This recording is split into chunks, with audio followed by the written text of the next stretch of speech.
Recording start करती हूँ। Fine. तो हम इस चीज़ का ध्यान रखेंगे, स्टेटमेंट वाले क्वेश्चन ज़्यादा प्रैक्टिस करेंगे, ठीक है। और कोई किसी को कुछ नया सा लगा था? नहीं, टेस्ट देने का एक ही मतलब होता है, आप एनालाइज कर पाओ। ऐसा हुआ किसी के साथ कि फिर से बहुत ज़्यादा नेगेटिव मार्किंग हो गई?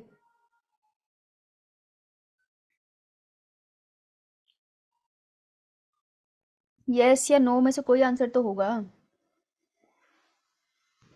नेगेटिव मार्किंग मैंने जो भी थी। मैम। Yes ma'am. कैसे कैसे गिरी मैनेज? मैम जी में ज्यादा डाउट था कि वो नहीं किए, मतलब अटेम्प्ट। छोड़, दैट इज वाइज। जिस पे बहुत ज़्यादा डाउट हो वो क्वेश्चन नहीं करके आने हैं, उनको छोड़ देना है। क्योंकि नीट में भी तुम्हें बायो के सारे क्वेश्चन थोड़ी करने हैं, तुमने सिलेक्ट करने हैं कौन से क्वेश्चन तुम्हें सबसे बेहतर आते हैं, बस वो करके आने हैं। सारे क्वेश्चन करने वाला काम करना ही नहीं है। इसलिए इस चीज़ की आदत तुम्हें अपने टेस्ट से डालनी है कि तुमने वो छोड़ आना है जो तुमसे नहीं हो रहा। लेकिन टेस्ट क्योंकि प्रैक्टिस है, तो टेक्स्ट के केस में हमें क्या करना है, हमें प्रैक्टिस करनी है ना। तो बाद में जो वो क्वेश्चन हमने छोड़े थे वो हमें अटेम्प्ट करने हैं अपनी नॉलेज के लिए, और उसके बारे में पढ़ना है कि हमें कौन सा नहीं आता था। ऐसे क्वेश्चन थे जो तुमने तुक्के से कर लिए और वो सही भी निकल गए, पर बाकी का ऑप्शंस का मतलब नहीं पता था कोई। No ma'am. अगर ऐसा कोई क्वेश्चन आए तो क्या करना है, उसको क्या करना है, उस क्वेश्चन पे बाद में वापस जाना है और उसका कॉन्सेप्ट पढ़ना है। हो सकता है वो नीट में उसी के कॉन्सेप्ट के ऑप्शन में से किसी से क्वेश्चन आ जाए, तो तुम्हें बड़ा दुख होगा कि हमने ये पॉइंट देखा था पर हमने कभी इस पर रिसर्च नहीं करी और हम इस वजह से रह गए। राइट। टेस्ट में वही क्वेश्चन डलते हैं ना जो इंपॉर्टेंट होते हैं, वो टॉपिक्स भी इंपॉर्टेंट होते हैं, तो हमें उनका ध्यान रखना है, ठीक है। अच्छा, टेस्ट से पहले कितने लोग पढ़ के गए थे? Yes ma'am. Yes ma'am. वो भी होंगे जो बिना पढ़े गए होंगे। जो बिना पढ़े गए होंगे उनको तकलीफ तो आई होगी थोड़ी बहुत। तो कोशिश करा करो कि टेस्ट से पहले पढ़ के जाओ और क्वेश्चन लगा के जाओ, जितने लगा सकते हो, हमेशा हेल्प होती है। राइट। तो देखो अब कौन सा मंथ आ गया, इससे पहले हम कार्डियक स्टार्ट करें, कौन सा मंथ चल रहा है अब? नवंबर। नवंबर। और बोर्ड के एग्जाम्स कब है 12th वालों के?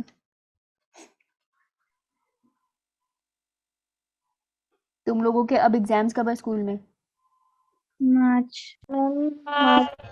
मार्च से पहले कोई एग्जाम नहीं है स्कूल में? मैम फेब और मार्च स्टार्ट में होते हैं। मैम फेब के एंड में स्टार्ट हो जाते हैं।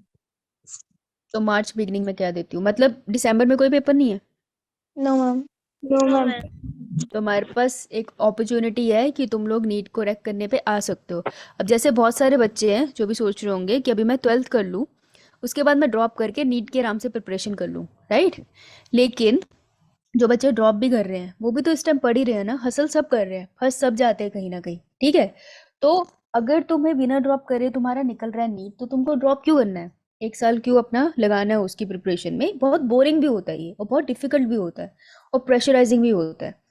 तो अगर पॉसिबल है हम उसको भी साथ में क्रैक कर सकते हो तो ज़्यादा, मतलब I think it's a very feasible way, ठीक है। तो अगर नवंबर है हमारे पास, उसके बाद हमारे पास दिसंबर है, फिर हमारे पास जनवरी है, राइट। हम चलो फेब को अभी इसमें काउंट नहीं करते क्योंकि फेब में तो तुम थोड़ा थोड़ा स्कूल का भी परेशान होना स्टार्ट हो जाओगे, है ना। तो कम से कम तुम्हारे पास 3 महीने हैं। तुम 3 महीने में इतना तो कर ही सकते हो कि एटलीस्ट क्वालिफाइंग मार्क्स तक पहुंच जाओ। बहुत टॉप करने पे नहीं पहुंच रहे, क्वालिफाई तक पहुंचो। एग्जाम मार्च में खत्म हो जाते हैं तुम्हारे पूरे, अप्रैल तक जाते हैं? मैम अप्रैल तक जाते हैं। अप्रैल तक जाते हैं मैम। नीट का पेपर कब आता है? मैम जुलाई। जुलाई, जुलाई है ना। ठीक है। ओके ओके, चलो हम लेते हैं let's say Feb, March, and let's say April. April mid ले लेती हूँ मैं, ठीक है। तो अप्रैल एंड के बाद मई, फिर जून, फिर जुलाई, राइट। चल तुम अप्रैल भी काट लो। मई और जून तुम्हारे पास बना तो कितने मंथ बन गए? तकरीबन 5 महीने तुम्हारे पास ऐसे हैं जिसमें तुम एग्जैक्टली नीट की तैयारी कर सकते हो, है ना। और जो ड्रॉपर्स है उनके पास कितने महीने बचे? तुम्हारे पास तो कम से कम 7 महीने हैं अभी भी। यार 7 महीने में तो नीट क्रैक हो जाता है, इससे ज़्यादा मतलब, इससे ज़्यादा अभी क्या करोगे मुझे नहीं पता। इतना तो सिलेबस भी नहीं होगा, 7 महीने में तो क्रैक होना चाहिए। और अगर 7 महीने में भी नहीं हो रहा और तुम्हारा 5 महीने भी नहीं हो रहा, तो फिर तुम्हें सोचने की ज़रूरत है कि तुम तुम्हें ये करना है या सिर्फ इसलिए कर रहे हो क्योंकि पड़ोसी बोल रहे हैं मेडिकल लिया है तो डॉक्टर बनना है, या स्कूल वाले टीचर बोलते हैं मेडिकल लिया है तो डॉक्टर बनना है? बड़े सारे रीजन होते हैं ना। एक second, in times India pregnant the 7th of May will be 38 of.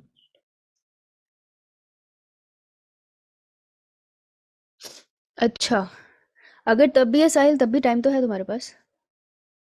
Let's see. चलो, तो हमारे पास इतना टाइम तो है कि हम उसको क्रैक करने तक तो पहुंच ही सकते हैं, क्योंकि जो 12th के बोर्ड्स की तैयारी भी करेंगे तो वो 12th तो पूरी पढ़ेंगे ना, तो उनको 11th पे फोकस करने की जरूरत होगी नवंबर दिसंबर जनवरी में। If you think about it strategically सोचो, अगर तुम इसमें 11th में फोकस कर रहे हो तो बाकी का टाइम जो तुम्हारे अप्रैल तक है वो तो तुम्हारा 12th में जा रहा है स्कूल की वजह से, तो तुम्हारी 12th अपने आप ही प्रिपेयर हो रही है और 11th में तुम्हें एक्स्ट्रा एफर्ट डालने हैं। तो मैं ये लेक्चर क्यों दे रही हूँ, क्योंकि हमारा सिलेबस तो कंप्लीट हो ही जाएगा, ऐसा कुछ नहीं है, हमारे हर रोज लेक्चर होते हैं, हमने सिलेबस निकाल ही लेना है, वो तुम्हारी दिक्कत नहीं, वो मेरी है ना। लेकिन हमारे सिलेबस पूरा होने का कोई रिजल्ट निकल रहा है वो ज़्यादा इंपॉर्टेंट है। तो हमें साथ में पढ़ते हुए कितना टाइम हो गया है?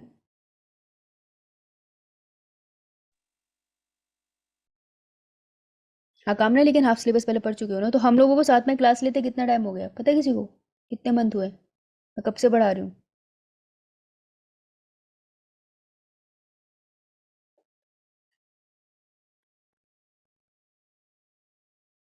कितने मंथ से पढ़ रहे हो मेरे पास?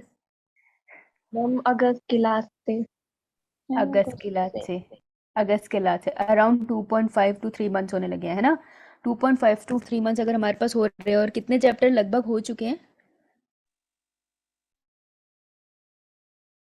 सिर्फ बायो का ही कर रही हूँ अभी तो, मैंने फिजिक्स केमिस्ट्री छेड़ी भी नहीं। कितने चैप्टर हो गए काउंट करके बताना। 12th के कितने हुए हैं और 11th के कितने हुए हैं? ये सब सेल्फ एनालिसिस है, मैं तुमको जज नहीं कर रही, तुम खुद को जज करो। पता है कितने हुए हैं?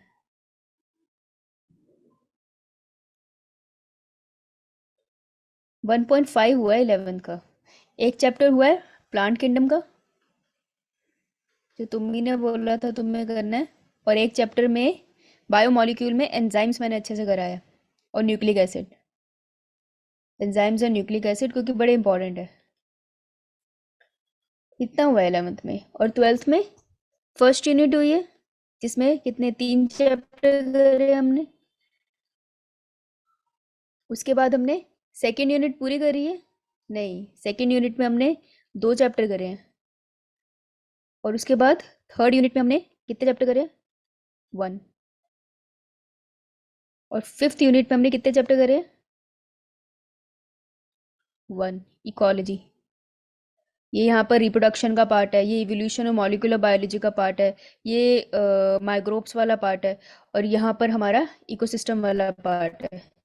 ये प्लांट किंगडम था और ये बायोमोलिक्यूल्स था। अगर इस तरीके से याद नहीं आ रहा है तो सोच लो तुम कहाँ पर हो। ऐसे मैं पढ़ाती रहूंगी, तुम क्लास में पढ़ते रहोगे, संडे को टेस्ट देते रहोगे, भूलते रहोगे। ये तो ट्रेडिशन है, ये तो चलता रहेगा, इससे कोई एंट्रेंस तो नहीं निकलेगा किसी का भी। सोचने की बात है ना, हमें ये भी नहीं पता कितना हुआ है तो वी आर इन ट्रबल ना, राइट। ऐसा तो है नहीं मैम ये याद करने से क्या होगा, तो तुम्हें पता चलेगा तुम कितना सोचते हो एक्चुअल में, है ना। तो अगर ये नहीं याद आ रहा तो देर इज अ प्रॉब्लम। इतना तो हमें पता होना चाहिए था ना हो क्या गया, यानी प्लानिंग की दिक्कत है, राइट। अब जो निकल गया है वो तो निकल गया है, ठीक है। अब हम लोगों को आगे पे फोकस करना है, तो अगर अभी तक तुमने नहीं सोचा तो अब सोचने का अच्छा टाइम है। क्यों? क्योंकि आज क्या है 31 अक्टूबर, तो कल क्या होगी डेट? 1 नवंबर। फर्स्ट। फर्स्ट नवंबर। नवंबर में कितने दिन होते हैं? मैम 30। 30 डेज होते हैं ना, राइट। कितने चैप्टर हमारे हो चुके हैं?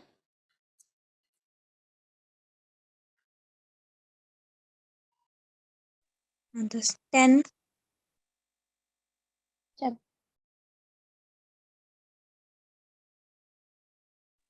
मिलाए को 8 ये एंड तो हाफ। आधा ही था। 8.5। चल 9 लगा लेते हैं, ठीक है। लेट्स से हमारे 9 चैप्टर्स हो गए हैं, है ना। तो हमारा टारगेट क्या होना चाहिए कि सबसे पहले तुम्हें पता होना चाहिए नवंबर में मैं क्या पढ़ाऊंगी, है ना। तो चलो पहले रिवीजन कराने से पहले मैं तुमको बताती हूँ मैं पढ़ाऊंगी क्या तुमको। तो हमारा नवंबर का टाइम टेबल क्या होने वाला है। टाइम टेबल मैं क्यों बता रही हूँ, ताकि जो बच्चा स्मार्ट है वो पहले क्लास में पढ़ के आएगा। क्लास में हमेशा पढ़ के आने के फ़ायदे होते हैं। आपको कुछ चीज़ों का लॉजिक ऑलरेडी पता होता है, आप ज़्यादा अटेंटिव रहते हो, आपको कुछ टॉपिक की रिवीजन हो जाती है पढ़ने की जगह, और सबसे इम्पोर्टेंटली अब प्री प्रिपेयर आते हो ना, कॉन्फिडेंस ज़्यादा आ जाता है अपने अंदर, राइट। तो नवंबर के टाइम टेबल में हम सबसे पहले करेंगे बॉडी फ्लूइड एंड सर्कुलेशन। किसके बारे में पढ़ते हैं इसमें हम? Human heart. ह्यूमन हार्ट के बारे में। हर्ट नहीं होता, हार्ट होता है। हर्ट तो दुख देना होता है, वो तो तुम ना पढ़ के मुझे दे रहे हो। ह्यूमन हार्ट के बारे में पढ़ेंगे, body fluid and circulation. 11th का है 12th का है? मैम 11 11th का 11th का है। 11th का है, राइट। उसके बाद हम क्या पढ़ेंगे? Urine formation. Urine formation chapter का नाम क्या है? excretory products and their elimination. हाँ, excretory product and there elimination. Very good, ठीक है। उसके बाद हम लोग कौन सा चैप्टर पढ़ेंगे? हम्म, आ, वो वाला strategies of enhancement in food production. ये मैं दिखाने के लिए नहीं लिख रही, तुम्हें भी लिखना है। फूड प्रोडक्शन कौन से ग्रेड का है? 12th में 9 है। अरे 12th का 11th का कौन सा बच्चा है ये? 12th का है। एक सेकंड रुकना, सिलेबस का स्क्रीनशॉट लिया था। न्यूरल कंट्रोल तो नहीं था। एक सेकंड। ओह सॉरी, ये तो मुझे उससे याद है, अनीश बोल रहा था उसे इसमें डाउट है। नहीं, ये मत लिखना, स्ट्रेटजीज वाला काट देना। इसके बाद हम बहुत इंपॉर्टेंट टॉपिक करने वाले हैं। इसके बाद हम करेंगे सबसे पहले फोटोसिंथेसिस वाला पूरा चैप्टर। उसके बाद हम करेंगे रेस्पिरेशन, क्योंकि फोटोसिंथेसिस और रेस्पिरेशन एक दूसरे से मिलते जुलते हैं और बहुत क्वेश्चंस आते हैं इनसे, इनकी साइकिल से बहुत अच्छे से क्वेश्चन आते हैं। और लास्ट हम एंड करेंगे अपना नवंबर विद एनिमल किंगडम। ना एनिमल किंगडम तक हम कितना पहुंचेंगे मैं कह नहीं सकती, क्योंकि बड़े ही लंबे चैप्टर्स हैं इससे पहले वाले भी, ठीक है। तो हमारा जो नवंबर का टारगेट है वो इन चैप्टर्स का है, ठीक है, जिसमें से सारे के सारे चैप्टर किसके हैं? 11th ग्रेड के। तो वाई 11th ग्रेड के? क्योंकि अभी हमारे पास टाइम है, बायोटेक अभी नहीं। 11th ग्रेड क्यों? क्योंकि अभी हमारे पास टाइम है 11th पे फोकस करने का, स्कूल वाले बच्चों के पास भी, राइट। उसके बाद जैसे 12th के एग्जाम पास आएंगे तो डर के मारे वो पढ़ने का हो जाएगा कि पढ़ना पड़ेगा, करेक्ट। तो हमें 11th पे फोकस कर रहे हैं हम लोग। बायोलॉजी में 5 चैप्टर्स नवंबर में, ठीक है, 5 चैप्टर्स करने हैं हमने न्यू। ओके, लिख लिया ये सबने? यो मैम। तो पीछे जाते हैं, ठीक है। 30 डेज तो हम लोगों ने जो करना है न्यू में हमें करने हैं 5 चैप्टर, 5 चैप्टर्स। इसका प्लान कैसे बनेगा? इसका प्लान बन सकता है तुम्हारा क्लास टू क्लास। तो तुम्हारे पास एक एडवांटेज है कि ये 5 चैप्टर पढ़ाने के लिए तुम्हारे पास एक टीचर है। तो तुम्हारा हर रोज मतलब हफ्ते में 6 दिन ये 5 चैप्टर के लिए तुम 1.5 मतलब 1 घंटा 15 मिनट तुम मेरे साथ पढ़ोगे ही। 1 घंटा लगा लेते हैं, चलो ठीक है। तो 1 घंटा तुम मेरे साथ पढ़ोगे और 1 घंटा तुम उसको खुद दोगे। अब क्लास के बाद दो या क्लास से पहले तुम्हारी श्रद्धा है, तुम्हारी मर्जी, ठीक है। ये था हमें जो हमने साथ में ही पढ़ने हैं, तो इसमें इशू नहीं है। इशू है रिवीजन में।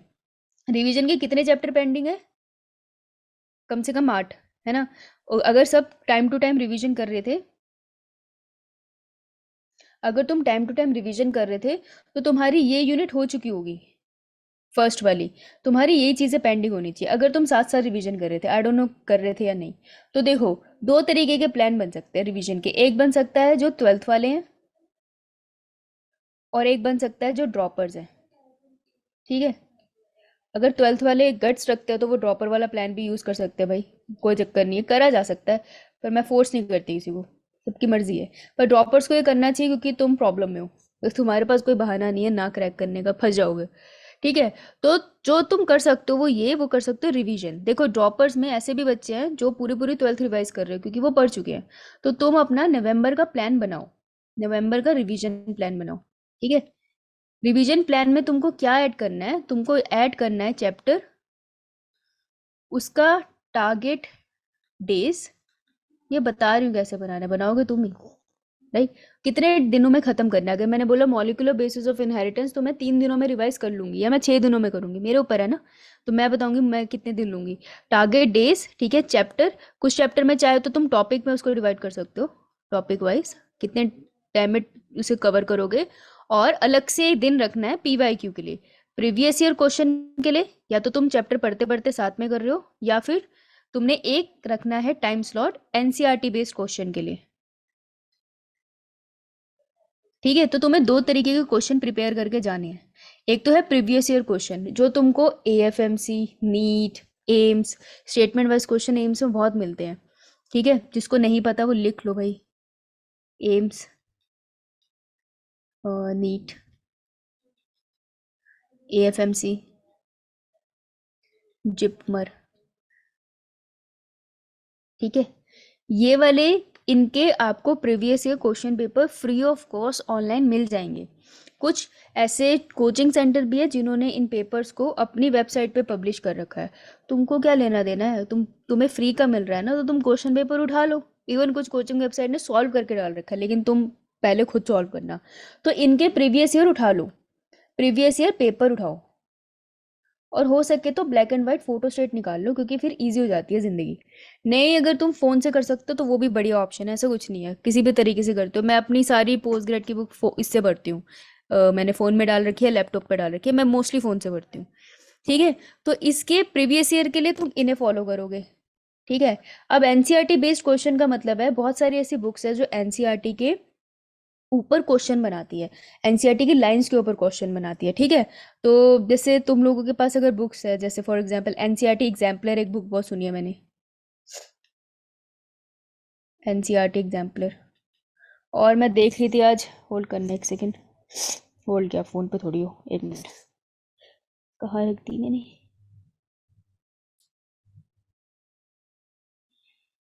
भूल गई मैं, बहुत बहुत सारे मैसेज स्क्रॉल करने पड़ेंगे।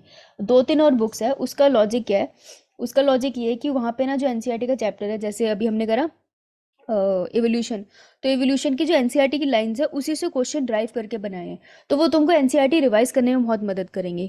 अब तुम यार खुद सोचो, एनसीईआरटी एक बार पढ़ी, दो बार पढ़ी, तीन बार पढ़ी, अब ये बहुत इंटरेस्टिंग नॉवल तो है नहीं कि पढ़ते पढ़ते मुझे इतना इंटरेस्ट है मैं हर बार पढ़ लूँ। एक टाइम के बाद तो कोई भी खिंच जाएगा, मैं खिंच जाती हूँ, मुझे तुम्हारा पता नहीं, पर मैं तो खिंच जाती हूँ। तो तुम्हें तरीके निकालने हैं कि एनसीईआरटी को बार बार कैसे पढ़ना है। तो एनसीईआरटी एग्जाम्पलर ऐसी बुक्स जिसमें एनसीईआरटी के क्वेश्चन है वो वाले प्रैक्टिस करने हैं। तो अपने टाइम टेबल में जो तुम बनाओगे नवंबर का, उसमें ये चीज़ें ऐड करनी है, ठीक है। इनको ऐड करके नवंबर का एक टाइम टेबल बनाओ, इतना बनाओ जो फिजिबल हो। याद रखना, चाहे तुम जितना मर्जी स्ट्रिक्ट टाइम टेबल बना रहे हो, 6 घंटे से ज़्यादा पढ़ने का टाइम टेबल मत बनाना। पहले नवंबर में 6 घंटे पढ़ने का स्टेमिना भी तो रखो, उसके बाद बनाना। क्योंकि क्या होता है ना, कभी कभार मैंने बना लिया आज 12 घंटे पढ़ने का, 3 दिन 12 घंटे पढ़ूंगी, चौथे दिन मैं ख़त्म, फिर मेरा मोरल डाउन हो जाएगा कि यार मैं पहले इतनी प्रोडक्टिव थी, अब मैं प्रोडक्टिव नहीं रही, मुझसे नहीं हो पाएगा, राइट।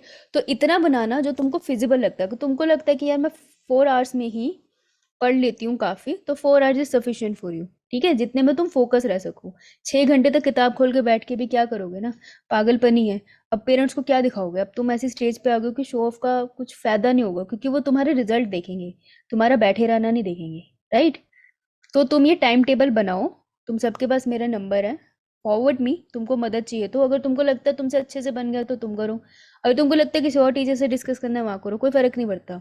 इस टाइम कोई फ़र्क नहीं पड़ता, तुम्हें जहाँ से गाइडेंस मिल रही है, जहाँ से तुम्हारा काम बढ़ रहा है, उस पर फोकस करो, कोई फ़र्क नहीं पड़ता किससे मदद ले रहे हो, as simple as that, right. चमचागिरी वाली ट्यूशन में बात ही नहीं होती, वैसे भी वर्चुअल क्लास है तो क्या ही फ़र्क पड़ेगा। तो जिससे भी मदद ले लिया लो, लेकिन 1 नवंबर है कल, तो कल तुम्हारा टाइम टेबल बन जाना चाहिए ताकि तुम उसको फॉलो कर पाओ, ये ज़रूरी है। ओके, तो नवंबर तुम्हारे पास होना चाहिए कि तुम्हें नवंबर में क्या करना है। 12th ग्रेडर्स के लिए भी यही है, अगर तुम चाहो तो पीछे वाले पहले रिवाइज कर लो, लेकिन टाइम टेबल बनाओ, बहुत ज़रूरी है। और याद रखना जब भी टाइम टेबल बनाओ कि तुमको ज़्यादा टाइम किसे देना है। तुम्हें भूलना मत कि पेपर में कितने परसेंट बायो आएगी, 50% बायो है, 25% फिजिक्स है, 25% केमिस्ट्री है। तो हमसे गलती पता है क्या होती है, जैसे मेरी केमिस्ट्री वीक है फॉर एग्जांपल, तो मैं सोचती हूँ मैं सिर्फ केमिस्ट्री पढ़ती रहूँगी, मैं जितनी मर्जी केमिस्ट्री पढ़ूँ, पेपर में तो 25% ही आएगी ना। तो उसके चक्कर में 75% का पेपर छोड़ दिया मैंने, 50-20 मतलब ये बायो और फिजिक्स को छोड़ दिया, राइट। तो याद रखना जो मेरा सब्जेक्ट वीक है मुझे उसे पढ़ना है, लेकिन मुझे फिर भी उसे एक लिमिट में पढ़ना है, क्योंकि मेरा मेजर पेपर दूसरे सेगमेंट से भी आ रहा है, तो मुझको फिजिक्स भी पढ़नी है, बायो भी पढ़नी है, तो you have to balance, right. तो तुम्हें वो बैलेंस करना है। बायो को पढ़ने में टाइम लगेगा क्योंकि सिलेबस ज़्यादा है, थ्योरी बहुत ज़्यादा है, ठीक है। फिजिक्स को समझने के लिए टाइम लगता है, कुछ लोगों को समझ नहीं आती। और केमिस्ट्री का आई एम नॉट श्योर, काफ़ी सारे बच्चे इंटेलिजेंट होते हैं केमिस्ट्री में, राइट, पर इसका भी आई थिंक सिलेबस काफ़ी हो जाता है। तो तुमको ऐसा टाइम टेबल बनाना है जिसमें सब कुछ बैलेंस हो। ये टाइम लगता है इस चीज़ों को करने में। तो अगर तुम लगा रहे हो कि मैं रोज़ 1 आवर बायो पढ़ रही हूँ, तो एटलीस्ट 1 आवर केमिस्ट्री को भी दो, 1 आवर फिजिक्स को भी दो, ऐसा नहीं है छोड़ दो। और तुमको लगता है उसकी वेटेज ज़्यादा, तो मैं 2 आवर बायो पढ़ रही हूँ, 1 आवर फिजिक्स कर रही हूँ, 1 आवर केमिस्ट्री। मेरी फिजिक्स बहुत वीक है, इसलिए मैंने फिजिक्स को ना 2 आवर्स कर दिया है। केमिस्ट्री में 1 घंटे से चला रही हूँ। नवंबर तक करो इतना। ये कितने घंटे का, 5 घंटे का टाइम टेबल हुआ ना ये। नवंबर तक एटलीस्ट करो। पूरा नवंबर करने के बाद तुम देखना तुम्हारा रिजल्ट कहाँ पहुंचा, तुम मतलब किस लेवल पे हो। Self analysis is very important, वही करनी चाहिए। मुझे नहीं लगता किसी और से कंपेयर करना चाहिए। तुमको तो एक ही सीट चाहिए ना, तुमको क्या करना है, तुम्हारे दोस्त की कितनी सीट, कहाँ पर रैंक आया क्या नहीं, मतलब क्या ही फर्क पड़ता है, राइट। तो अपनी एनालिसिस करनी है। तो पूरे नवंबर में हमने क्या करना है, हमारा अब टारगेट क्या है, टारगेट है हमारा, पहले तो हमने रिवीजन चार्ट बनाना है, ठीक है, रिवीजन टाइम टेबल। अब हमने टाइम टेबल नहीं बनाना है, हमने रिवीजन टाइम टेबल बनाना है। और हमने कितने दिन का बनाना है, हमने बनाना है फुल नवंबर का। और हमने अपने टाइम टेबल को पॉइंट्स रिमेंबर रखने जो पीछे लिखवाए थे, और उसको फिजिबल बनाना है। फिजिबल बनाने का क्या मतलब है कि बहुत ज़्यादा इमोशनल नहीं कर देना अपने आप को, बहुत ज़्यादा पढ़ा के। Make sure not more than maximum 6 hour. सुनने में कम लग रहा है ना, लेकिन अगर तमीज से 6 आवर पढ़ोगे तो सफिशिएंट है। क्योंकि याद रखना 6 आवर यहाँ पढ़ रहे हो, उसके बाद हर रोज कम से कम 3 घंटे की कोचिंग लगा रहे हो। उसके बाद तुम में से कुछ बच्चे स्कूल जाते हो, और तुम में से कोई और कोचिंग सेंटर भी जाते होंगे, है ना। तो काफ़ी सारा टाइम हो जाता है। तो 6 hour self study more than enough है, सच में मोर देन इनफ है, ठीक है। तो फिजिबल से एक टाइम टेबल बनाना है और मैक्सिमम करना है, कोशिश करनी है, try to stick to it. ये मुश्किल होगा, लेकिन कोशिश करते रहना। हो सकता है आज काम ना करे, लेकिन कल आज का सोच के बेकार नहीं करना है, समझ आई। तो तुम्हारा ये टारगेट होना चाहिए कि पूरे नवंबर में टाइम टेबल बना के सेट करो। इसका फ्रूटफुलनेस पता कब होगी, जब दिसंबर 1 आएगा। जब दिसंबर 1 आएगा तब बात करेंगे कि तुम्हारे कितने चैप्टर हुए। तब तुम देखना, तुमको समझ आएगा कि तुम कहाँ पहुंचे हो, राइट। तो अच्छी चीज़ों के रिजल्ट काफ़ी देर के बाद आते हैं, तो मेहनत करनी होती है, ठीक है। तो इस टारगेट को नोट करो और इसे फॉलो करो अगर तुम चाहते हो कि तुम्हारा एंट्रेंस एग्जाम निकले। अब अगर तुम सिर्फ इसलिए बैठे हो क्योंकि तुम्हारे घर वाले पीछे खड़े हैं, तो देखो फिर मैं कुछ नहीं कर सकती। मेरे हाथ खड़े हैं भाई, मेरे हाथों में नहीं है। इसमें कोई कुछ नहीं कर सकता। अगर तुम इसलिए खड़े हो क्योंकि पीछे मम्मी या पापा खड़े हैं, या वो सुन रहे हैं इस टाइम कि टीचर क्या बोल रही है, पागल तो नहीं होगी, ठीक है। लेकिन अगर तुम सीरियसली करना चाहते हो तो तुम्हें कुछ तो करना पड़ेगा। तो ये कुछ की शुरुआत है, right. Slow and study but strategically to win the race. Okay, so try to make a time table and follow it as much as possible. जो मैं कर सकती हूँ अपने हिसाब पे वो ये कि मैं हेल्प दे सकती हूँ। हेल्प कैसे दे सकती हूँ, तुमको नहीं समझ में आ रहा है कैसे बनाना है, तुम मांग लो। जैसे बहुत सारे बच्चे हैं जिन्होंने मांगी है टाइम टेबल बनाने में मदद, तो हमने बना के दिया है बच्चों को टाइम टेबल। लेकिन उन्होंने पार्टिसिपेट किया ना, पहले उन्होंने बोला उनको किस में मदद चाहिए, राइट। बहुत सारे ऐसे बच्चे हैं जिन्होंने टाइम टेबल में मदद मांगी है, बहुत है जिन्होंने बनाने के बाद पूछा है कि ये हो पाएगा, ये ठीक है, या इसमें कुछ चेंज करूँ, चेंजेस हुए हैं उनमें। एफर्ट्स, जो एफर्ट्स लगाते हैं उनको मदद मिल, वो उन्हीं से होता है। और तुम्हारे को यही फायदा है, देखो यहाँ कोई फीस नहीं देनी है ना। यहाँ पे तुमको ऑनलाइन अपने घर से ज्वाइन करना है, कंबल में ओढ़ के बैठ जाओ, मैं कौन सा तुम्हें देख रही हूँ। तो तुम इस चीज़ का फायदा उठाओ, क्योंकि तुम्हारे सामने जो टीचर्स है वो बड़ा फिल्टर होके आए हैं, बहुत सारे इंटरव्यूज और बहुत सारे एक्सपीरियंस लेकर आए हैं। तो हमसे फ़ायदा लो उस चीज़ का, हर सेंस में ले सकते हो, अपनी प्रॉब्लम्स बता के भी, राइट। तो हाँ अंचल, तो इसके लिए आस्क फॉर हेल्प। तो मैं ये कर सकती हूँ, you ask for help and I will give you help, what ever help you need. I don't know ना वट हेल्प यू नीड जब तक तुम मांगोगे नहीं। तो तुम मांगो हेल्प और उस पर फॉलो करो। और नवंबर से एटलीस्ट अब डॉक्टर बनने की तैयारी करो, वट एवर इट इज़, उसको साइड में रख दो थोड़े दिनों के लिए, कुछ नहीं होगा, कोई नहीं मर जाएगा। 6 महीने के लिए अगर किसी दोस्त को भी छोड़ दोगे ना तो कोई बात नहीं है, अगर सच्चे दोस्त होंगे तो वो रुक जाएंगे तुम्हारे लिए। 6 महीने के लिए अगर रोक दोगे तो, है ना। तो इस चीज़ को फॉलो करना। और स्कूल वालों के लिए पहले बताओ, इतना समझ आया? यो यो मैम। लगातार मैं ही बोल रही हूँ, पता चला। बताओ, अभी एकदम से कोई बच्चा बोले मैम आपका माइक निकल रहा था, ओह, मैं तो अभी बेहोश हो जाती। अब देखो स्कूल वाले बच्चों के लिए, ओके साहिल, नो प्रॉब्लम। स्कूल स्टूडेंट्स के लिए जो स्ट्रिक्ट एडवाइस है कि अगर तुमको नीट करना है और तुमको लगता है स्कूल के साथ करना है तो हो जाएगा। यार बथेरों का होता है, वो कोई भगवान है, मतलब वो भी तो बच्चे ही हैं, वो भी वही पेपर करते हैं जो इन्होंने करना है। दिमाग तो वही है, कुछ नहीं है, बस अपने मन का वहम है और कुछ नहीं। तो अगर तुमको सीरियसली नीट करना है, इस चीज को अवॉइड कर देना जो मैं कहने वाली हूँ। पहली, no practical file at home. ये जितने भी स्कूल वाले बच्चे हैं और ये जितने भी कॉलेज वाले बच्चे हैं, कॉलेज वाले बच्चे हैं ना हमारे साथ, मैं भूल गई थी, कॉलेज के नमूने भी हमारे साथ कॉलेज वाले भी हमारे साथ, कॉलेज में यही प्रॉब्लम है, हम फाइलें घर बनाते थे रात को बैठ के। तुम भी करते होंगे, स्टैंडर्ड सी नेचर है ये बच्चों की। तो no practical file at home, कोई बनाएगा नहीं प्रैक्टिकल फाइल घर पे। No assignment at home. कोई बात नहीं बेटा, जो जो काट के फोटो तुझे लगानी है ना, या बॉटनी की जो वो तुझे पत्ते कलेक्ट करके चिपकाने हैं, वो स्कूल में चिपका के आना और घर पे रखना उसको। कोई भी घर पे प्रैक्टिकल फाइल नहीं बनाएगा। तीसरा, नो कॉलेज और स्कूल वर्क एट होम। मतलब इसका पता है क्या, ये बड़ा बहुत बड़ी बात बोल दी है, लेकिन इसके साथ चौथा पॉइंट फॉलो करना है। नो, इसको ध्यान से सुनना, ये कुछ बच्चों के टाइम टेबल के ऊपर है। No need prep, no need preparation at school. अगर स्कूल का काम घर नहीं ला रहे ना, तो घर का भी स्कूल नहीं लेके जाना है। एग्जॉस्ट हो जाओगे, पागल हो जाओगे। ऊपर से तुम नीट का पढ़ोगे एक दिन, 10 दिनों तक तुम्हारे दूसरी क्लास के बच्चे आकर तुमको बोल करेंगे, अरे यार ये तो नीट का पढ़ता है, नीट का पढ़ता है। पागल कर देंगे तुम्हें, कॉन्शियस कर देंगे बोल बोल के कि तू तो डॉक्टर बन जाएगा, तेरा तो ठीक है। ऐसे वाले लोग ना कुछ नहीं करते, दिमाग खराब कर जाते हैं। या तो तुमको धनिया के खेत पे चढ़ा देंगे, या तुमको बिल्कुल डिमोटिवेट कर देंगे। इन लोगों से दूर रहना है। अपनी प्रिपरेशन नहीं बताते किसी को, बताते हैं तो रिजल्ट, बताते नहीं है रिजल्ट पता चल जाता है लोगों को, ठीक है। तो कोई भी स्कूल में नीट नहीं पढ़ेगा और कोई भी कॉलेज में नीट का नहीं पढ़ेगा, लेकिन कोई भी घर आके फिर कॉलेज और स्कूल का नहीं पढ़ेगा, वहीं निपटा के हो। अगर तुम्हारे स्कूल कॉलेज के 8 आवर्स भी है, 8 घंटे भी है, तो आई एम प्रीटी श्योर वहाँ पे इतना टाइम मिल जाता है कि लाइब्रेरी में जाके तुम इतना कवर कर लो, आने वाले एग्जाम की तैयारी हो जाए। ये सिर्फ वो बच्चा कर सकता है जिसमें इतने गट्स है कि वो प्री प्लान करे। अगर उसको पता है ना मार्च में मेरे पेपर है और मेरे पेपर में 8 चैप्टर आने हैं बायो के, तो उसने अपना पहला चैप्टर स्कूल कॉलेज का प्रिपेयर करना स्टार्ट कर लिया है। और वही कर पाएगा जो उसको, जिससे प्रिपरेशन होती है। तो अपने कॉलेज का और स्कूल का स्यापा वहीं मुका कर आना, घर मत लेकर आना। घर पे नीट की गन्ना, स्कूल का मत लेके आना। और किसी को बताने की जरूरत नहीं है कि मैं बहुत ज़्यादा नीट की तैयारी कर रहा हूँ। कुछ लोगों की ना नज़र लग जाती है। ये मैंने ना रिसेंटली सीखा है, मैंने खुद सीखा है। मेरी फ्रेंड मेरे को हमेशा बोलती थी मत बताया कर कि तू क्या कर रही है, कि मत बताया कर तेरी सैलरी कितनी है, या तेरी जॉब कहाँ लगी है, या कैसा चल रहा है, किसी को मत बताया कर। तो मैं कहा क्या फ़र्क पड़ता है, कोई बात नहीं। तो मेरे ही बहुत पुराने दोस्तों को जिनको मैंने बताया, तो मैंने उनको बताया, तो वो अच्छा यार ये तो बड़ा सही है, सही चल रहा है तेरा, तो तू अपनी पसंद का पढ़ा रही है, ये वो, अच्छी सैलरी चल रही है।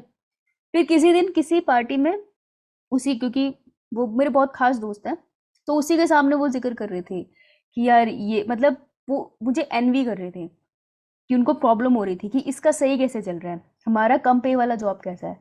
तो अब मैंने सैलरी तुझे बताई ना, मैंने साहिल साहिल को सैलरी बताई, साहिल पूरी क्लास को बता रहा है, क्या सेंस बनता है, वो मेरा प्राइवेट मैटर है ना।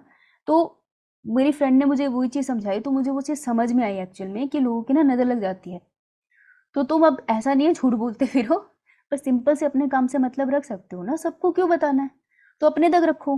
तो कोई नहीं बताएगा स्कूल में कॉलेज में जाके मैं नीट की प्रिपरेशन करता हूँ, लोगों की नज़र खा जाती है होते हैं कुछ बुरे भी लोग दुनिया की सच्चाई है। अपने तक रखो, अपना पढ़ो, अपने से मतलब रखो।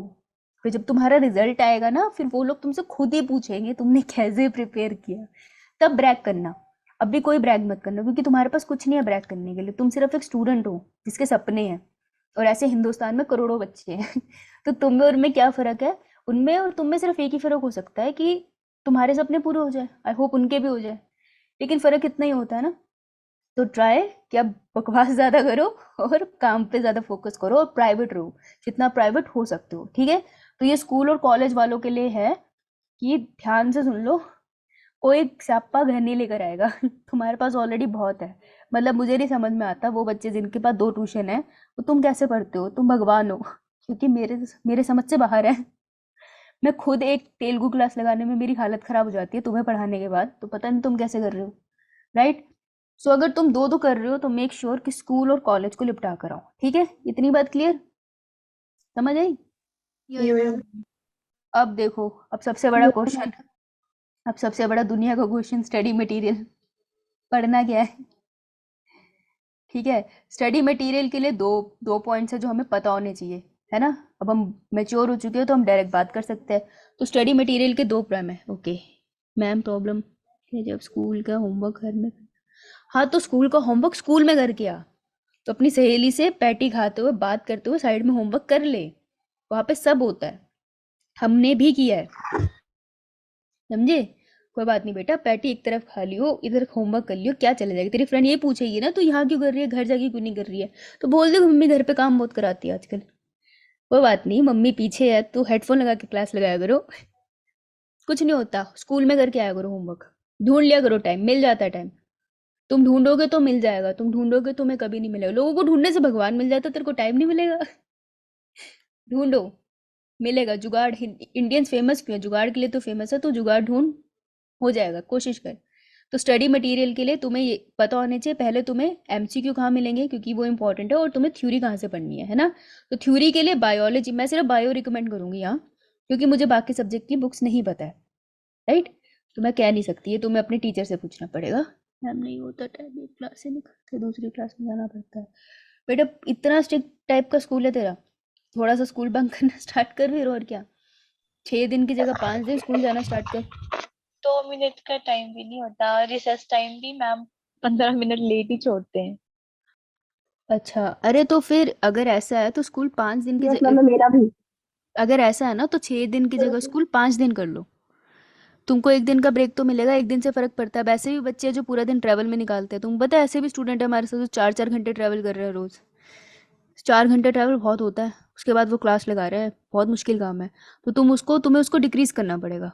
यही कर सकते हो अगर तुम्हें बिल्कुल टाइम नहीं मिलता होमवर्क करने का, है ना। तो तुम एक दिन छोड़ सकते हो, और वो एक दिन में फिर तुम कर सकते हो कि हाँ भैया आज स्कूल का निपटा लिया मैंने सारा काम।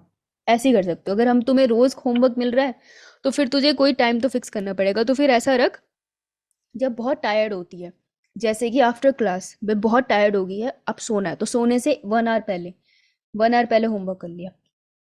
तुम्हें कहीं तो ढील देनी पड़ेगी ना। अब तो 1 आवर पहले जब तुझे नींद आ रही है उस टाइम पे पढ़ना बड़ा मुश्किल है, नया टॉपिक, तो वहां पे वो वाले काम रख लो जो तुम्हें करने हैं, पर वो तुम्हें नीट में मदद नहीं कर रहे अभी, तो तुम वो वाले काम रख लो, जैसे स्कूल का होमवर्क, तुम वहां फंस गए, है ना। तो ऐसे करे जा सकता है, समझ आई बात। You have to find a way, कहीं ना कहीं have to find a way. तो थ्योरी के लिए एमसीक्यू के लिए मैं तुम्हें वही सजेस्ट करूंगी, प्रीवियस ईयर क्वेश्चन पेपर निकाल लो। नहीं तो ऐसी बुक्स आती है जिनमें प्रीवियस ईयर क्वेश्चन पेपर दे रखे होते हैं, वो ले लो। मैंने क्वेश्चन वो बता दिए किसके, दूसरे NCERT based question, NCERT based questions. इसका नाम मैं तुमको कल बता दूंगी, मैंने आज ही ढूंढी थी यार, मैंने लिख के रखी थी और वो फिर मैसेज आ गया, वो पीछे हो गया। मैं वो तुम्हें एक बार बता दूंगी, ठीक है, जिसमें एनसीईआरटी बेस्ड क्वेश्चन। पहले इतने एमसीक्यूज तो करो, उसके बाद अगर तुम्हारे पास और बुकलेट्स है तो ठीक है, बढ़िया, कर लो, कोई मना थोड़ी है। लेकिन इतने जरूर करना। प्रीवियस ईयर इसलिए तुम्हें पता चले पेपर कैसा आता है, एनसीईआरटी बेस्ड इसलिए ताकि एनसीईआरटी बहुत अच्छे से रिवाइज हो जाए। थ्योरी के लिए सबसे इंपॉर्टेंट जो बायो में है वो है एनसीईआरटी, ठीक है। एनसीईआरटी से तुम्हारा आराम से 80-90% पेपर आ जाएगा। अब तुम बोलोगे 10%, अब 10% के पीछे 80-90% का पेपर छोड़ दोगे क्या। खुद सोचो ना, तुमको सारा क्यों पढ़ना है अगर तुम्हारा 90% पढ़ के काम बन रहा था। एनसीईआरटी बहुत दिल से अच्छे से होनी चाहिए। एनसीईआरटी के बाद अगर तुमको कोई चाहिए तो हेल्प बुक लो। अब हेल्प बुक बहुत तरीके की मार्केट में है, मैं सजेस्ट करती हूँ कि दो तरीके हैं। या तो तुम्हारा कोई फ्रेंड है, जो तुम्हारा फ्रेंड किसी कोचिंग सेंटर में जा रहा है, जो फेमस सी कोचिंग है, ठीक है। तो अगर वो किसी कोचिंग सेंटर में जा रहा है तो उसको बुकलेट मिलती होगी, उसकी बुकलेट का फोटो स्टेट रख लो, फोटो स्टेट से भी पढ़ा जा सकता है। अगर वो तुम्हारे अच्छे दोस्त है तो वो तुम्हें दे देंगे, नहीं है तो नहीं देंगे, ये भी सच्चाई है, सुन लो। ठीक है। तो अगर ये पॉसिबल है तो हेल्प बुक का फोटो स्टेट ले लो। कोई दूर का रिश्तेदार है जिसका हमारा भाई बहन कोचिंग ले रहा है, उससे फोटो स्टेट ले आओ, कोई बात नहीं, ट्रेवल करके चले जाओ या मंगवा लो, सस्ती पड़ेगी, महंगी नहीं पड़ेगी। तो किसी कोचिंग सेंटर की बुकलेट्स का फोटो स्टेट हेल्प दे देता है, क्योंकि उन्होंने बहुत अच्छे से फिल्टर करके बनाया ही होता है, ठीक है। I will share the PDF of my booklet. Okay Sahil, that would be very nice of you. So अगर किसी को बुकलेट चाहिए, साहिल ग्रुप में नहीं भेजोगे, जिसको चाहिए वो आएगा।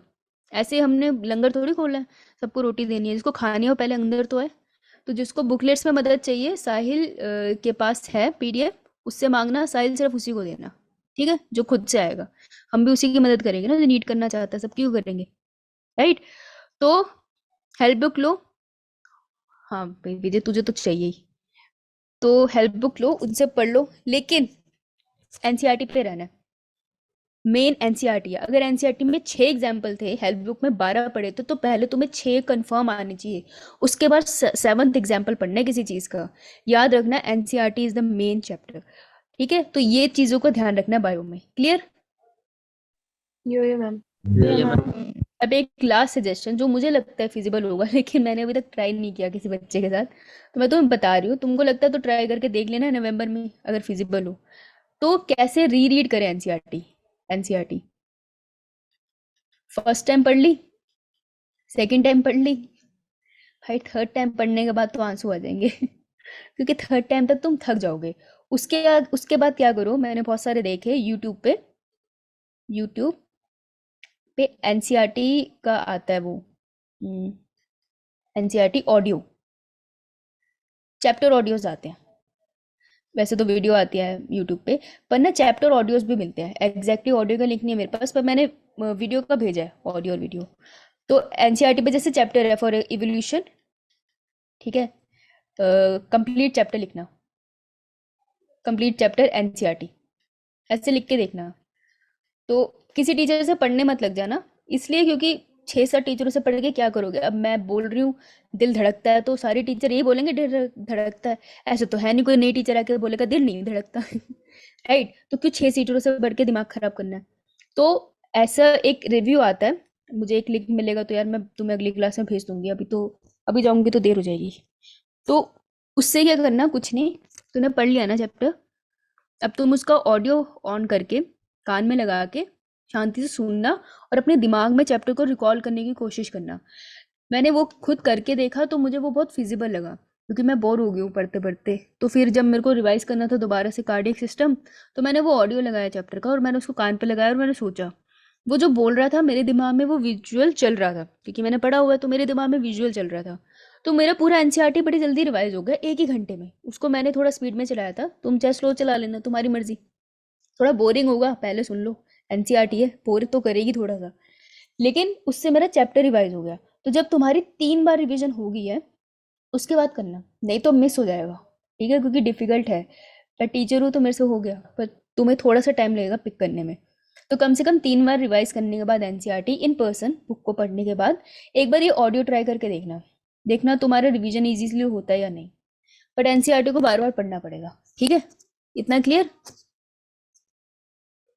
यो मैम। मैम। तो एनसीईआरटी रीड की ये मेरी सजेशन है, ट्राई करना, मुझे बताना कितना फिजिबल रहा। अच्छा रहा तो सबको सजेस्ट करेंगे, नहीं रहा तो इसी क्लास में बात खत्म कर देंगे राइट? चलो आओ फिर, अब हम कौन सा चैप्टर करने वाले हैं आज? Cardiac system. कार्डियक सिस्टम में छोटा सा टॉपिक लेके आई थी मैं आज के लिए, मुझे पता था आज लंबा जाएगा। कार्डियक सिस्टम करेंगे। तुम्हारा होमवर्क ये है कि तुम्हें कार्डियक सिस्टम पढ़ के आना है। क्या? हार्ट जो है तुम्हारा, उसकी मॉर्फोलॉजी में मतलब कौन सी लेयर से बना था, उसकी एनाटॉमी, ठीक है? एनाटॉमी तुम्हें थोड़ी पढ़ के आनी है। एट्रियम क्या है, वेंट्रिकल क्या है, कौन सा चैम्बर किससे जुड़ा हुआ है, कौन सी पाइप कहाँ से जा रही है, आर्टरी वेन क्या होती है, ये बेसिक है जो तुमको पढ़ के आने पड़ेंगे। क्यों? क्योंकि मैं सब कुछ नहीं करा सकती, राइट? अगर मैंने सब कुछ पढ़ाना स्टार्ट किया तो सिर्फ कार्डियक सिस्टम ही 2 हफ्ते ले जाएगा, राइट? तो तुमको इतना बेसिक पढ़ के आना पड़ेगा।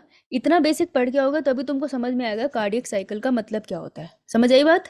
तुम्हारा होमवर्क कि तुमको पढ़ के आनी पड़ेगी इसकी मॉर्फोलॉजी और एनाटॉमी, ओके? तो नहीं समझ आएगा वो मैं बताऊंगी, लेकिन पढ़ के आना पड़ेगा, ठीक है? तो ये तुम्हारा होमवर्क है। तो पूरे नवंबर में देखो, अब जैसा अभी महीना चला गया, जिंदगी चली गई, साल चले गए हैं, उसको जाने दो, अब कुछ नहीं कर सकते। लेकिन कल से हम लोग बिल्कुल अपने मतलब कहते हैं ना, स्लीव्स ऊपर करके तैयार हो सकते हैं, ठीक है? तो कल से हमें बिल्कुल स्लीव्स ऊपर करके से तैयार हो जाना है कि दैट्स इट, आज तुम्हारे पास इतना टाइम है, अपना टाइम टेबल बना के सेट करो और कल से उसे इम्प्लीमेंट करना स्टार्ट करना है, ठीक है? जो हो गया उसे जाने दो, जैसी सिचुएशन थी जाने दो, अब से पे फोकस करना है, राइट? क्योंकि एक बार अच्छे कॉलेज में एडमिशन होगी तो आने वाली जिंदगी के 5 साल सेट हो जाते हैं। समझ रहे हो? तुम सिर्फ तुम्हारे अभी लाइफ के ये 4 से 6 महीने तुम्हारे लाइफ के आने वाले 5 साल सेट करने वाले हैं, and it's a big thing. क्योंकि बहुत सारे लोग 5 साल सेट होने के बाद भी समझ नहीं पाते उन्हें ज़िंदगी में क्या करना है, क्योंकि उनके 5 साल ऐसे ही निकल गए ना, वो प्लान नहीं कर पाए थे। तुम्हारे पास अपॉर्चुनिटी है उसको प्लान करने की और इम्प्लीमेंट करने की, तो इस चीज़ को समझना। आज अपना टाइम टेबल बना के फिजिबल सा बना के सेट करके उसको कल से इम्प्लीमेंट करना। तकलीफ होगी, प्रॉब्लम होगी, इंस्टा नहीं चला पाओगे, घर वालों के साथ इतना एंजॉय नहीं कर पाओगे, लेकिन करना पड़ेगा। खेतों पे नहीं जा पाओगे, तुम्हें मना करना पड़ेगा घर पे अगर तुम्हें इम्प्लीमेंट करना है। लेकिन जब डॉक्टर बन जाओगे तो वही सब लोग तुम्हें अप्रिशिएट करेंगे, तुम्हें इंस्पिरेशन की तरह यूज करेंगे कि वो वाला कजन है, उसने इतना अच्छा कर लिया, देखो डॉक्टर बन गई, उसने तो ट्यूशन भी नहीं ली थी, ये तो घर पे पढ़ती थी, या वो घर पे पढ़ता था, देखो वो ट्यूशन भी जाता था, कितनी मेहनत की उसने, उसको देखो वो ड्रॉप करके बन गया, उसको देखो उसने स्कूल में कर लिया। So you can become your inspiration in your society. आप जहाँ भी रहते हो तो उसके लिए आपको कष्ट करना पड़ेगा। इंस्पिरेशन वही बनते हैं जो इतने जिनमें इतनी बात होती है। ये तो हर किसी को थोड़ी फॉलो करते हैं हम, राइट? तो होमवर्क करके आना, पढ़ के आना, इतना ही होमवर्क है। मैं तुमसे नंबर सिर्फ जनवरी में आके पूछूंगी तुम्हारा कितना हुआ। मैं तुम्हें नंबर पे जज नहीं करूंगी, मेहनत पे करूंगी, क्योंकि जिसके मेहनत होते हैं ना वो आईपीएस ऑफिसर भी बन जाते हैं। वो नंबर वाले रह जाते हैं कभी कभार, लेकिन जिसमें मेहनत है ना वो कुछ ना कुछ कर जाएंगे, राइट? तो आज हम जो स्टार्ट करने वाले हैं, अब हम जो स्टार्ट कर रहे हैं फ्लूइड सर्कुलेशन में लिम्फ। लिम्फ क्या होता है, सुना है किसी ने? वर्ड सुना है?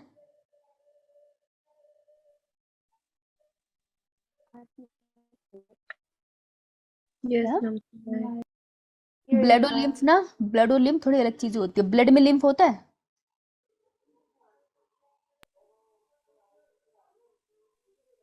जो No. ब्लड हो जो ब्लड होता है ना, देखो फर्क पता होना चाहिए। फर्क बहुत सारे लोगों को पता नहीं है। बड़े बड़े बच्चों को देखा मैंने, फर्क नहीं पता। ब्लड जो होता है ना उसमें लिम्फ भी होता है और इसमें ब्लड सेल्स भी होते हैं, ठीक है? दोनों का मिश्रण होता है ये। Okay Priya, thank you. तो ये लिम्फ और ब्लड सेल्स दोनों होते हैं इसके अंदर, ठीक है? जो ब्लड सेल्स है उस टॉपिक की फिर बात करेंगे। आज हमने इस लिम्फ पे फोकस करना है, ब्लड में सिर्फ लिम्फ वाला पार्ट। लिम्फ में कोई ब्लड सेल नहीं है ना। अब आरबीसी जो होती है, रेड ब्लड सेल्स, राइट, वो सेल्स है जो ब्लड को रेड कलर देते हैं। तो लिम्फ के अंदर तो सेल नहीं है, इसलिए लिम्फ का कलर क्या रेड होगा? No, ma'am. No, ma'am. Exactly नहीं होगा। कैसे तो Colorless. दिखता है? हाँ, कहीं इसको कहते हैं कलरलेस, कभी कभार क्योंकि इसमें थोड़े मिनरल्स या मेडिसिन हो सकती है तो इसको थोड़ा सा येलोइश कह लेते हैं। येलोइश सा कलर का होता है ये, वाइटरी येलोइश सा कलर का होता है ये, ठीक है? उसको हम कहते हैं लिम्फ। तो हमें लिम्फ पढ़ना है आज, असाइनमेंट भेजूंगी वो कर लेना। तो लिम्फ होता क्या है? एक येलोइश सा लिक्विड होता है शरीर के अंदर, बॉडी के अंदर। ये रिच होता है डब्ल्यूबीसीज में, ठीक है? तो इसके अंदर डब्ल्यूबीसीज बहुत तरीके के होते हैं। अब देखो जो डब्ल्यूबीसी है ना, व्हाइट ब्लड सेल, तुम बोलोगे मैम यहाँ तो सेल आ गया। जो व्हाइट ब्लड सेल्स होते हैं ना उनकी बड़ी कैटेगरीज होती है। तो वो व्हाइट ब्लड सेल्स जो हमारे को इम्यूनिटी देते हैं, इम्यूनिटी वाले, वो वाले सारे व्हाइट ब्लड सेल्स इसके अंदर होते हैं। बहुत सारी वैरायटी है व्हाइट ब्लड सेल्स की, पढ़ेंगे। स्पेशली एक सेल्स होते हैं जिन्हें हम कहते हैं लिम्फोसाइट्स। एक वर्ड होता है लूकोसाइट्स। ध्यान देना, ल्यूकोसाइट्स नहीं बोला मैंने, लिम्फोसाइट बोला है। तो लिम्फ से लिम्फोसाइट याद रख लेना कि ये लिम्फ के अंदर प्रेजेंट होते हैं, ठीक है? ल्यूकोसाइट्स की बात नहीं हुई। आरबीसी इसमें होती है? नहीं होती है। ऑक्सीजन और ग्लूकोज होता है? हाँ होता है, ठीक है? Have few small size proteins also, तो थोड़े प्रोटीन है, ऑक्सीजन भी है, ग्लूकोज भी है, येलो कलर का फ्लूइड है जिसमें बहुत सारे लिम्फोसाइट्स है। इतनी बात क्लियर? Yeah, ma'am. तो ये है कॉम्पोजिशन। कॉम्पोजिशन पे क्वेश्चन बन सकता है इनडायरेक्टली, ठीक है? तो ये होगी हमारी कॉम्पोजिशन, लिख ली? No, ma'am. No. मैं पानी लेके आ रही हूँ, तुम लिखो।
अब तो कमाल है।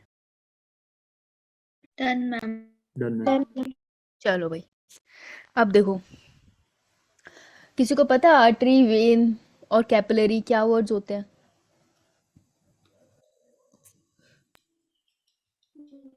जंक्शन होता है मैम जंक्शन मैम जहाँ पे आर्टरीज और वेन्स मिलती है इकट्ठी होकर।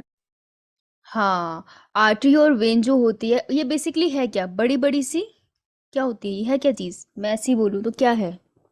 पाइप। पाइप होती है, हाँ, सिंपल भाषा में बोलूँ पाइप्स होती है। और ये पाइप्स क्या कैरी करती है? ब्लड। हाँ, ब्लड कैरी करने वाली पाइप्स होती है। Very good, good. तो ब्लड कैरी करने वाली तीन तरीके की पाइप्स है, आर्टरी और वेन और कैपिलरी। आर्टरी और वेन ना बड़ी होती है कंपैरेटिवली, ठीक है। अच्छा डायग्राम अभी आगे बनेगा। आर्टरी और वेन बड़ी होती है कंपैरेटिवली, ठीक है। और ये जहाँ कंबाइन होती है ना, उनको हम कहते हैं कैपिलरीज। अब कैपिलरीज की क्या खास बात है, तुम देख सकते हो कैपिलरी? अगर मैं किसी ह्यूमन की बॉडी खोलूँ तो देख लोगे? दिख No, जाएगी? ma'am. No ma'am. क्यों?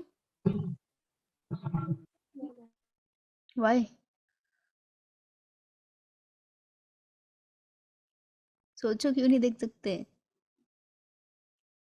मैम बहुत पतली होती है। माइक्रोस्कोपिक होती है लल्ले बच्चों। अबे माइक्रोस्कोपिक होती है तभी नहीं देखते, छुप थोड़ी जाएगी तो देख नहीं पाएगा क्या? कैसे कैसे सवालों पे चुप हो जाते हो? माइक्रोस्कोपिक होती है, ये बहुत पतली होती है। कितने सेल की थिक होती है? अगर मैं इसको बाहर निकाल के माइक्रोस्कोप के अंदर इसको स्टेन वेन करके देखूँ ना, तो तुम्हें दिखेगा सिर्फ एक सेल की इसकी वॉल बनी होती है। तो मतलब एक पाइप है ना, तो उसकी पाइप की जो वॉल है वो एक एक सेल से बनी है, सिर्फ एक सेल थिक होती है, इतनी इतनी ज़्यादा पतली होती है ये। इतनी पतली क्यों होती है? क्योंकि यही वो जगह है जहाँ पर एक्सचेंज ऑफ मटेरियल होता है बिटवीन टिश्यू एंड ये ब्लड वेसल्स। देखो ब्लड है, ब्लड के अंदर ब्लड का काम क्या है बॉडी में, पहले तो ये बताओ।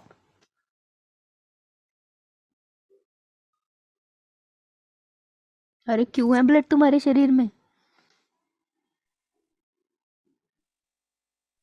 फूड और ऑक्सीजन को एक स्थान से दूसरे स्थान तक ले मैम जाना। सप्लाई करने के लिए oxygen, mineral nutrients and oxygen. हाँ, बेसिकली तुम्हारी बॉडी में हर एक चीज़ को सर्कुलेट करने के लिए ब्लड है, नहीं तो चीज़ें ट्रांसपोर्ट कैसे होगी? ऑक्सीजन ट्रांसपोर्ट होती है, तुम्हारी बॉडी में दवाइयाँ ट्रांसपोर्ट होती है, जो तुम खा रहे हो तुम्हारे पेट से। दवाई मैंने ब्रेन की खाई, मैंने तो मुंह से ली, मेरे पेट में गई, दिमाग में कैसे चली गई? ब्लड में घुल के तो गई। तो ब्लड की वजह से ही वो ट्रेवल हो रही है ना, तो ब्लड एक ट्रांसपोर्ट मटेरियल है, ठीक है।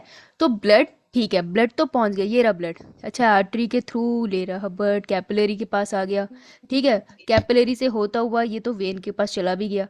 तो इस ब्लड के अंदर जो भी मटेरियल था, लेट्स से ये वाइट वाइट कलर दिखा रही है, जितना भी मटेरियल था इसके पास, ये तो इसी के अंदर रहा ना, ये सब तो पाइप्स हैं। तो इन पाइप से मटेरियल कैसे मिला? जब ब्लड जाता है तो वो अपने एक प्रेशर से जाता है। तो वो जो ब्लड का प्रेशर होता है ना, जब वो कैपिलरी के पास पहुंचता है, कैपिलरी की वॉल्स इतनी पतली है कि ये जो भी चीजें हैं ना, ये छन के बाहर आ जाती हैं, तभी तो चीजों को मिलती है। आर्टरीज की वॉल भी जब ये पहुंचती है कैपिलरी सारी, अब इसके पीछे क्या है जो मैंने बनाया नहीं है, ये रहे टिश्यूज, ये होते हैं टिश्यूज। तो ये जो टिश्यूज के सेल्स हैं, tissues is a group of cell ना, टिश्यूज ऑर्गन तुम कुछ भी लगा लो। तो इन सबको ये छनी हुई चीजें कैसे मिलती है? कैपिलरी की वॉल के थ्रू। तो कैपिलरी इसलिए इतनी पतली होती है क्योंकि जो भी ब्लड के अंदर है ना, उसने एक्सचेंज कैपिलरी की वॉल के थ्रू होना है। और जो भी ये टिश्यू के पास गंदा मटेरियल है, जो भी इसके पास हार्मफुल है, जैसे कार्बन डाइऑक्साइड, तो सारी कार्बन डाइऑक्साइड भी कैपिलरी की वॉल के थ्रू ब्लड में एंटर हो जाएगी और ये वेन के थ्रू सारी बाहर चलेगी, ठीक है। तो ट्रांसपोर्ट ऑफ मटेरियल के लिए कैपिलरी की वॉल इतनी पतली होती है क्योंकि सारी छनाई वहीं होती है, जैसे आटा छानते हैं ना, तो वो जो छन्नी है वो कैपिलरी की वॉल है, ठीक है। इतनी बात क्लियर, ये फंक्शन होता है। अब आर्टरी वेन की अगर हम बात करें तो यहाँ पे देखो, ये सिंपल से डायग्राम में यही चीज बता रहे हैं कि ये रही आर्टरी और ये रही वेन, और ये बीच में बन रही है कैपिलरी का नेटवर्क। और अगर ये मैं बोलूँ व्हाइट कलर से, तो मैंने यहाँ बनाया टिश्यू, ठीक है। तो ये डायरेक्शन क्या है, एरो तुम्हें दिखा रहा है फ्लो ऑफ ब्लड, ओके। अगर तुम ये डायग्राम देख के मुझे थोड़ा सा फर्क बता सकते हो between artery, when and capillary, सिर्फ डायग्राम देख के? Arteries are thick and broader, and whereas veins are thin and closer. Narrow, narrow, narrow is the word, good. देखो आर्टरी थिक है, वेन उसके कंपैरिजन में नैरो है, तो ये पॉइंट तुम लिख सकते हो सिर्फ डायग्राम देख के। कैपिलरी सबसे नैरो है, राइट। और टिश्यू के पास कैपिलरी एक्सचेंज ऑफ मटेरियल करेगी, इतनी बात क्लियर? इस डायग्राम को ऐसे ही बना लो।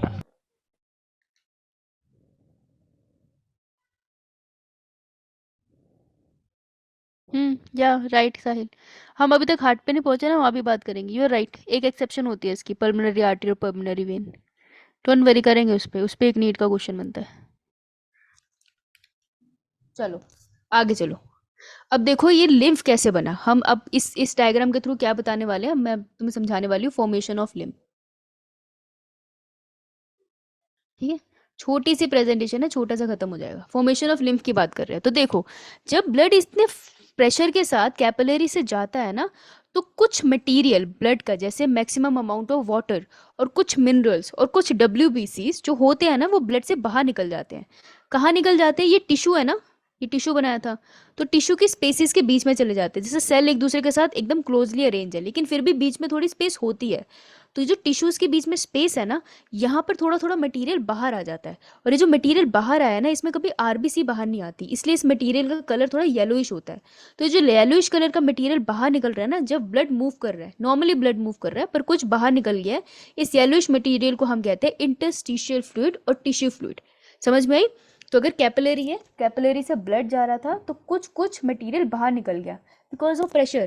प्रेशर से कोई चीज़ मूव करती है ना, और अगर वो जिस ट्यूब से मूव कर रही है, उस ट्यूब की वॉल बहुत ज़्यादा वो नहीं है, स्ट्रांग नहीं है, वो चीज़ों की लीकेज अलाउ करती है, तो कुछ कुछ फ्लूइड बाहर निकल जाएगा। तो कौन सा पार्टिकल फ्लूइड का निकला है? डब्ल्यूबीसी, मिनरल्स वगैरह थोड़े बहुत, राइट। तो ये जो बाहर निकले इसको हम कहते हैं इंटरस्टिशियल फ्लूइड और टिश्यू फ्लूइड, क्योंकि ये टिश्यू के आसपास है। समझ में आई? तो टिश्यू फ्लूइड कुछ नहीं होता, ब्लड वेसल से, ब्लड कैपिलरी से बाहर निकला हुआ लिक्विड होता है, जिसमें आरबीसीज नहीं होती। समझ आई बात? यो मैम। अब अगर इंटरस्टिशियल फ्लूइड हर कैपिलरी पे निकल रहा है, पूरी कैपिलरी, पूरी बॉडी में तो सारी जगह कैपिलरी है, तो ऐसे तो हमारी ब्लड वेसल्स खाली हो जाएंगी, सारी के सारे इंटरस्टिशियल फ्लूइड निकलेगा। ये इंटरस्टिशियल फ्लूइड वापस से ब्लड कैपिलरीज के अंदर ही जाएगा, मतलब ब्लड सिस्टम के अंदर चला जाता है, ठीक है, लेकिन हमारी पूरी बॉडी में घूम के जाता है, तो उसके बारे में पढ़ेंगे। तो इंटरस्टिशियल फ्लूइड निकल गया। अब जो इंटरस्टिशियल फ्लूइड है ना, उसको वापस से हमारे ब्लड सिस्टम में जाना है। तो उसको वापस से हमारे ब्लड सिस्टम में जाने के लिए ना एक और नेटवर्क में घुसना पड़ता है, जिसको हम कहते हैं लिम्फेटिक कैपिलरी और लिम्फ कैपिलरीज। ठीक है, तो देखो कहना क्या चाहती हूँ कि अगर ये बॉडी है, फॉर एग्जाम्पल, ध्यान से सुनना, बहुत आराम से समझ आएगा, कंफ्यूज नहीं होंगे कभी, लेकिन ध्यान से सुनना। जैसे ये बॉडी है और इस पूरी बॉडी में ब्लड वेसल्स है ना, चारों तरफ ब्लड वेसल्स है ना, फेस में भी है, पूरी बॉडी में लगी है, तो चारों तरफ ब्लड वेसल्स है अच्छे तरीके से। अब blood vessels at the end जाके कैपिलरीज में खुल ही रही हैं, तो जहाँ भी कैपिलरी में खुल रही है वहाँ पे वो सारा का सारा इंटरस्टिशियल फ्लूइड बना रही है। अब ये सारे इंटरस्टिशियल फ्लूइड वापिस इसके अंदर जाना है, तो सारे इंटरस्टिशियल फ्लूइड इस हमारे ब्लड सिस्टम के अंदर जाए। इसीलिए ना ब्लड कैपिलरीज के साथ, सॉरी, ब्लड वेसल्स के साथ साथ एक और नेटवर्क होता है। हाँ, ऑलमोस्ट सेम होगा। तो ये देखो, ये जो ब्लू कलर से बना रही हूँ ना, ये एक और नेटवर्क है, तुम्हारी पूरी बॉडी में सप्लाई है, जैसे तुम्हारे ब्लड वेसल सप्लाई है। इस नेटवर्क का क्या नाम है? लिम्फेटिक इसको सिस्टम। इसको हम कहते हैं लिम्फेटिक सिस्टम। भाई लिम्फेटिक सिस्टम क्या है? लिम्फेटिक सिस्टम कुछ नहीं है, इसको कहीं पे छोटा सा कहीं लिख लो कि ये कुछ नहीं है, ये वेसल्स है that carries lymph, carries lymph. और ये क्यों कैरी कर रही है? इसके दो काम है, फंक्शन अगर मैं लिखूं, इसके दो फंक्शन, एक टू किल पैथोजन, रास्ते में चलते चलते पैथोजन को लात मारती हुई जाएगी, और दूसरा to return lymph into circulatory system. मैं सिंपली बोल देती हूँ ब्लड वेसल, हमारी ब्लड वेसल में वापस से ही डाल देती है। तो इंटरस्टिशियल फ्लूइड जो होता है, जब तक वो टिश्यू के आसपास है ना, मैं उसको इंटरस्टिशियल फ्लूइड कहूंगी, लेकिन अगर उसको वापस से अपनी ब्लड वेसल्स में जाना है ना, तो वो एंटर कर जाता है किसमें? लिम्फेटिक सिस्टम के पास, तो लिम्फ वेसल के अंदर वो घुस जाता है। अब इंटरस्टिशियल फ्लूइड को ही मैं लिम्फ बुलाऊंगी। देखो यहाँ ध्यान से इस पिक्चर में देखना, इधर ये देखो, ये इंटरस्टिशियल फ्लूइड है, जैसे ही वो इस वेसल में चला गया ना, लिम्फ कैपिलरी वाली में, अब मैं इसको क्या बुलाऊंगी? लिम्फ। तो लिम्फ और इंटरस्टिशियल फ्लूइड की कॉम्पोजिशन तो सेम ही है, बस लोकेशन का फर्क है। समझ आई बात? यो मैम। लिख लिया? मैम। ये बना लिया? यस यो मैम। यो ये लिख लिया? ओ सॉरी, ये लिख लिया? मैम 1 सेकंड फिर दिस लाइक। ये वाली?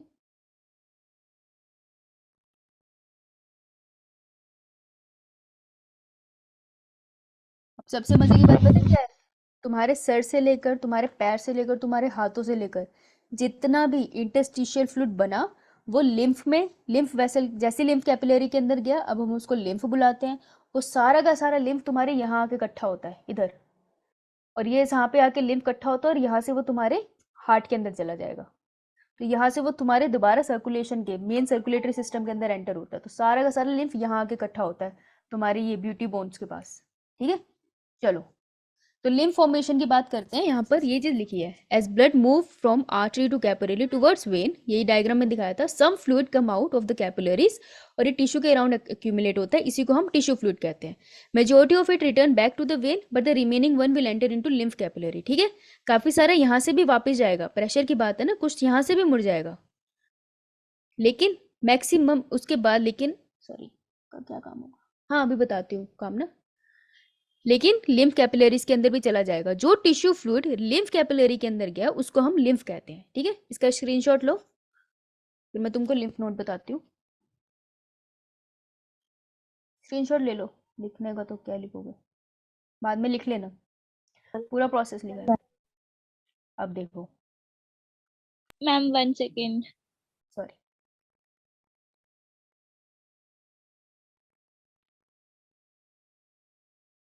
Done ma'am. ठीक है, तो अब क्वेश्चन आता है लिम्फ नोड्स क्या होता है ना। ये गलत प्रेजेंटेशन अपलोड हुई है, ये गलत प्रेजेंटेशन अपलोड हो गई है, कोई बात नहीं, अगले मैं रिवाइज कराऊंगी क्वेश्चन तब करा दूंगी। अब तुम देखोगे बीच बीच में जो लिम्फ कैपिलरीज है, हम लिम्फ वेसल्स कहते हैं, ये लिम्फ कैपिलरीज मिलके लिम्फ वेसल्स बनाती है, तो यहाँ पे छोटे छोटे गोलू से होते हैं, इनको हम लिम्फ नोड्स कहते हैं।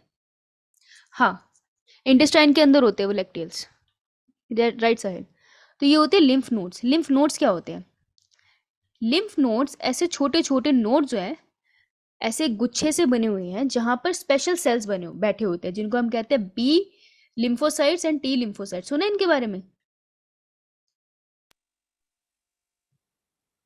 मैम। कौन से चैप्टर में? Ma'am immunity. हाँ, बी सेल्स या टी सेल्स भी कहते हैं ना इनको।